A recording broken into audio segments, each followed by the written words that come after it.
సంతోషం తల్లి. నువ్వు అండగా ఉండి చేయించుకున్న పక్షంలో తప్పకుండా నీ ప్రతిష్ట చేయించుకుంటాం. ఆగ్రహం వద్దు తల్లి. వాళ్ళు నీ బిడ్డలే, వాళ్ళు కూడా చల్లగా చూడాలి. తర్వాత ఈ సంవత్సరం పసిపిల్లలు బాగా అందరూ ఎలా ఉంటారు, వర్షాలు లేవనుకున్నటువంటి వర్షాలు నువ్వు రాగానే 15 రోజుల్లో ఇంచుమించుగా సరిపడేటటువంటి వర్షాలు కురిసినాయి. కానీ చక్కటి వర్షాలను కురిపించి పాడి పంటలు ఇచ్చి మమ్మల్ని అందరినీ ఆశీర్వదించి నీ యొక్క అనుగ్రహాన్ని తెలియజేయ తల్లి. పాడి పంటలేగా దానికి సమానంగా ఉన్నది బాలకు. గత ఏడు చెప్పినట్టు ఈ ఏడు కూడా మీకు వర్షాలు మాత్రం కుంభ వర్షాలు ఉన్నాయి. జనాలు మట్టుకు జాగ్రత్తగా ఉండాలి. కొట్టుకుపోయే ప్రమాదం కూడా ఉన్నది. అగ్ని ప్రమాదాలు ఉన్నాయి. కుంభ వర్షాలు ఏడేడు కాదు, ఈ ఏడు భారీగా ఉన్నాయి. జనాలు మట్టుకు సగానికి సగం కొట్టుకుపోతూనే ఉంటారు. వాళ్ళకు ప్రాణ నష్టం కూడా జరుగుతుంది. అది జరగకుండా ఆపాల్సిన బాధ్యత నీదే కదా తల్లి. ఏడేడు కాదు వాళ్ళు, అది జరుగుతూనే ఉంటుంది. కానీ ఈ ఏడు మాత్రం భారీగా ఉంటాయి. ప్రమాదాలతో పాటు వాయు వరుసలు లేకుండా జనాలు మట్టు బాలబచ్చలు ఇట్లా ప్రవర్తిస్తుంటారు. ఎట్లెట్లా ఈ విధంగా మీరు చేస్తుంటారు. వాయు వరుసలు లేకుండా కళ్ళు తల పైకెక్కి మీరు ఘోరాలు చేస్తుంటే అట్లట్లు మీరు ఈ ఏడు మీరు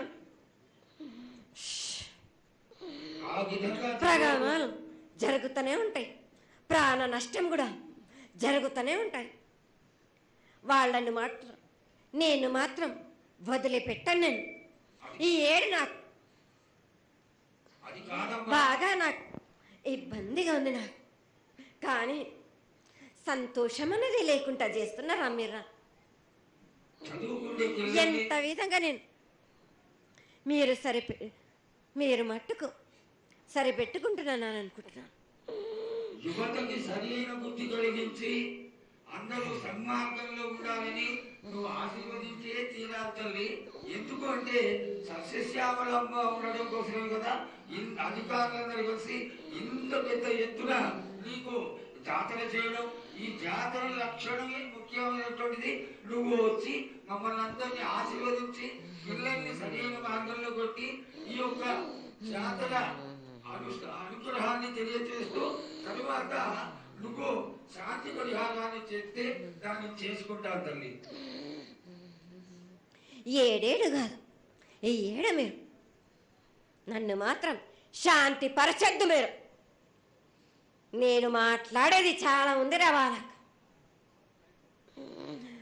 మీరు అనుకుంటున్నట్టు బాలబచ్చలు సరి అయిన దారిలో నేను పెడుతున్నాను. కానీ తల్లిదండ్రులు మాత్రం ఊరు మీద వదిలేస్తున్నారు. మీరు మాత్రం అహంకారం ఎక్కువైపోతుంది మీకు. అది తగ్గించుకుంటే మంచి. బాలబచ్చల్ని నేను కాపాడుతూనే ఉంటాను. మీది కూడా ఉండాలి. ఈ ఏడు సంతోషంగా ఉండడానికి గల కారణం కూడా ఉంది.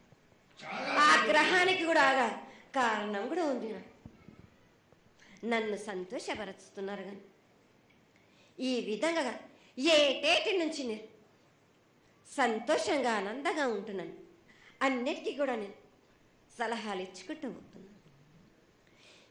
సమాధానం కూడా చెప్తున్నా, పరిహారాలు కూడా చెప్తున్నా. కానీ ఈ ఏడు మాత్రం నన్ను బాగా నిరుత్సాహపరుస్తున్నారు. మీరు కంట తడి పెట్టేస్తున్నారు. నన్ను చాలా ఇబ్బంది పెడుతున్నారు. మనస్తృప్తి లేకుండా చేస్తున్నారు మీరు. అదేగా అది జరగని పని తల్లి. నువ్వు నీ సంతోషాన్ని చాలా చక్కగా దోసడంతా నేను కల్పిస్తున్నాను. నా గోరంతా కూడా మీరు నాకు బెట్టరా బాలకు. దోసడంతా ఇచ్చినా గాని గోరంతా కూడా మీరు పెట్టలేకపోతే ఇట్లా బాలక నేను కోరిందల్లా ఒకటే కదా, నా విగ్రహ ప్రతిష్ఠ చేసినట్టయితే మీరు ప్రతి ఒక్కరికి ఏ విధంగా అయినా కానీ కోరిందల్లా కొంగు బంగారమే కాదు, కోరిన కోరికలు 1000 రెట్లు మీకు ఫలిస్తుంది కదరా బాలక.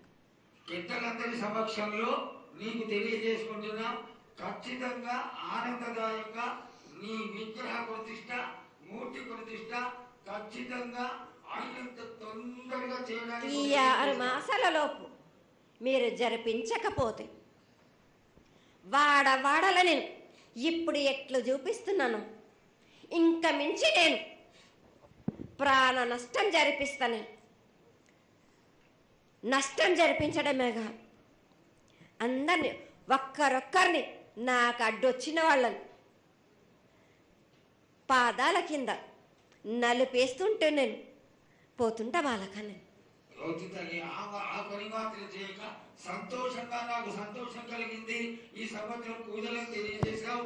అందరూ చల్లగా ఉండాలని ఆశించు. కిల్లా పాపాలని కాపాడు. సస్యశ్యామలమైనటువంటి పంటలు కూడా కాపాడు. నీకు ప్రతిష్ట పూర్తి చేసి చక్కగా ఈ యొక్క కార్యక్రమాన్ని అందరూ ఆనందపరిచే విధంగా కానిస్తామని చెప్పి నీకు తెలియజేసుకుంటున్నాను. మాట ఇస్తావా బాలక? తప్పకుండా తల్లి. పెద్దలందరూ ఉన్నారు, పెద్దలందరి సమక్షంలో తెలియజేసుకుంటున్నా.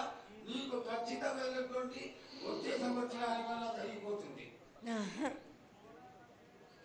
ఈ 6 మాసాల లోపల నాకు జరిపించండి. నాకు 6 మాసాలు హద్దు పెట్టదు తల్లి. వచ్చే జాతరలో గత 7 మీరు సంవత్సరం లోపల అన్నారు, అది కూడా జరగలేదు. లేదమ్మా, తప్పకుండా జరుగుతుంది తల్లి. వచ్చే సంవత్సరానికల్లా ఉత్తరాయణం రావాలి కాబట్టి ఈ దక్షిణాయనంలో పనికి రాదు, ఉత్తరాయణంలో చేసి తీరుతారు.